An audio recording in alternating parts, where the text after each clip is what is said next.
still told. He belongs from Austria. उन्हें पंहिंजे हिकिड़े किताब में लिखियो त मूं रिसर्च पे कई दुनिया जे कामयाब तरीन माण्हुनि ते ॾाढो ॿुधणियो दिलचस्प किस्सो अथव। उन खां पोइ अॼोको सेमिनार अॼोको लेक्चर ख़तमु कंदासीं, उन खे कंटिन्यू कंदासीं। पर ही किस्सो ॿुधणियो अथव, कम जो आहे, मक़सद ते पहुचण जो आहे। अॼो क्या पहिरीं किस्त ही 15-20 किस्तूं थींदियूं कंदासीं। को मसलो वञो हैदराबाद मां हर जोए ते पियो ईंदुसि, को मसलो कोन्हे। व्यस ख़बर पियमि त मुंहिंजे इलाइक़े में उन ॻोठ जे आसपास में हिकिड़ो वॾो PhD होल्डर पुराणे दौर जो माण्हू हो, उन ॾे हलियो वियसि। उनखे चयमि सर मूंखे आउं PhD पियो करियां, मूंखे कंहिं अहिड़े माण्हूअ जी शख़्सियत जी ज़रूरत आहे जंहिं ते आउं रिसर्च करियां, जंहिं जी ज़ात मां इंस्पायर बि थिया, जंहिं ॾुख में सुख ॾिठा हुजनि, जंहिं वेह में गिह पीतो हुजे। सम्झो था वेह कंहिंखे चइबो आहे? ज़हर, सिंधीअ जो ठेठ लफ़्ज़ आहे वेह। जंहिं वेह में गिह पीतो हुजे, जंहिं ॾुख में सुख ॾिठा हुजनि, जंहिं राति में रोशनी ॾिठी हुजे, जंहिं पंहिंजे मौत खे ज़िंदगी ॾिनी हुजे, अहिड़े कामयाब तरीन शख़्स जी ज़रूरत आहे। मूंखे उन ते आउं रिसर्च करणु थो चाहियां।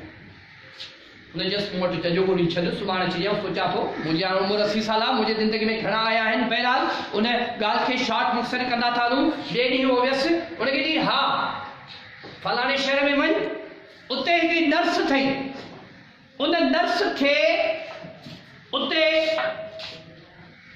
आफ्टर रिटायरमेंट कमु कंदे 8 साल ॿिया बि थी विया आहिनि, पर उते she is working still there in that hospital.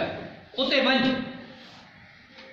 Nurse जो नालो वठी ही उन अस्पताल में पहुतो त अस्पताल जा माण्हू उनखे चवनि साईं हू जेको ICU वार्ड आहे, CCU वार्ड, ख़तरनाक वार्ड जंहिंखे चवंदा आहिनि, जंहिंमें इंटेंसिव केयर वार्ड जंहिंखे चयो वेंदो आहे, माना सख़्तु निगहदाश्त, जंहिंमें ख़तरनाक क़िस्म जी लेवल जो मरीज़, आख़िरी स्टेज वारा मरीज़ जिते पिया हूंदा आहिनि उनखे ICU चवंदा आहिनि।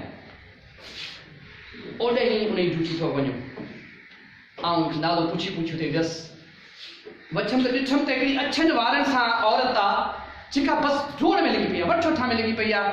मूं चयो हा इहा आहे।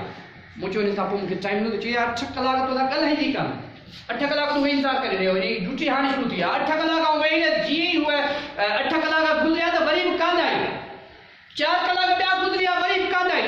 12 कलाक ॿिया बि 4 कलाक गुज़रिया। नेक्स्ट साणी थी, जेॾी महिल वञणु लॻी त मूं चयोमांसि madam good morning, good afternoon, जेको उन चयसि। ऐं तव्हां सां मिलणु थो चाहियां। चई सॉरी मूंसां हिते न, तव्हां घर हली मिलो मूंसां। ऐं घर थकी पई आहियां, मूं 14 कलाक ड्यूटी कई आहे। सॉरी मुंहिंजी उमिरि बि हींअर 68 जी, असां तव्हां घर हली ॻाल्हायो, जेको कुझु पुछूं आहे तव्हांखे।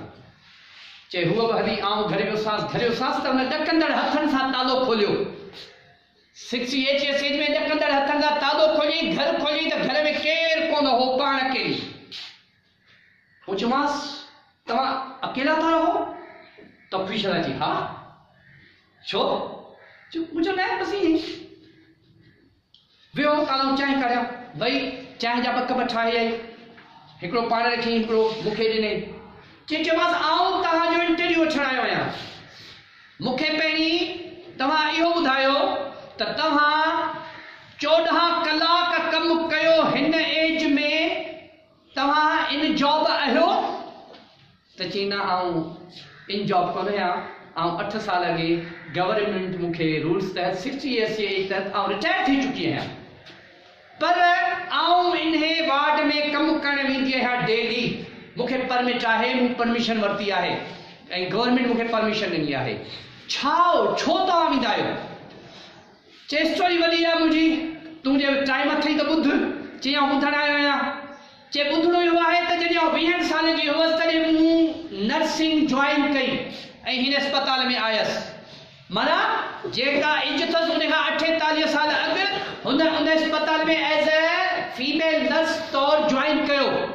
चए जेॾी महिल हिते आयसि त मूं ॾिठो त जेके ॿियूं नर्सूं ऐं ॿियो जेको स्टाफ आहे, जेॾी महिल माण्हू मरे पियो, को बि माण्हू हिन दुनिया तां वञे पियो त उन मथां रुॻो कपिड़ो विझी भॼो पिया वञनि बसि।